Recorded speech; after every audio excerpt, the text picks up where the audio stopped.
കീർത്തി സുരേഷ് വിവാഹിതയാകുന്നു. 15 വർഷത്തെ പ്രണയത്തിനൊടുവിൽ നടി കീർത്തി സുരേഷ് വിവാഹിതയാകുന്നു. ബാല്യകാല സുഹൃത്ത് ആന്റണി തട്ടിൽ ആണ് വരൻ. ഡിസംബർ 11, 12 തീയതികളിൽ ഗോവയിലെ റിസോർട്ടിൽ വിവാഹം നടക്കും.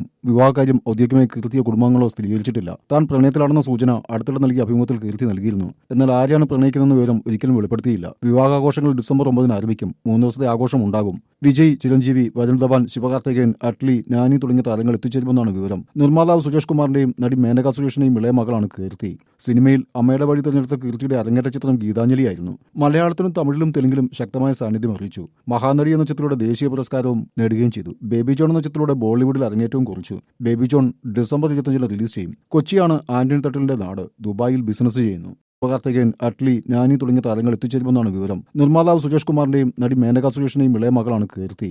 സിനിമയിൽ അമ്മയുടെ വഴി തിരഞ്ഞെടുത്ത കീർത്തിയുടെ അരങ്ങേറ്റ ചിത്രം ഗീതാഞ്ജലിയായിരുന്നു. മലയാളത്തിലും തമിഴിലും തെലുങ്കിലും ശക്തമായ സാന്നിധ്യം അറിയിച്ചു. മഹാനടി എന്ന ചിത്രത്തിലൂടെ ദേശീയ പുരസ്കാരവും നേടുകയും ചെയ്തു. ബേബി ജോൺ എന്ന ചിത്രത്തിലൂടെ ബോളിവുഡിൽ അരങ്ങേറ്റവും കുറിച്ചു. ബേബി ജോൺ ഡിസംബർ 25 റിലീസ് ചെയ്യും. കൊച്ചിയാണ് ആന്റണി തട്ടിലിന്റെ നാട്. ദുബായിൽ ബിസിനസ് ചെയ്യുന്നു.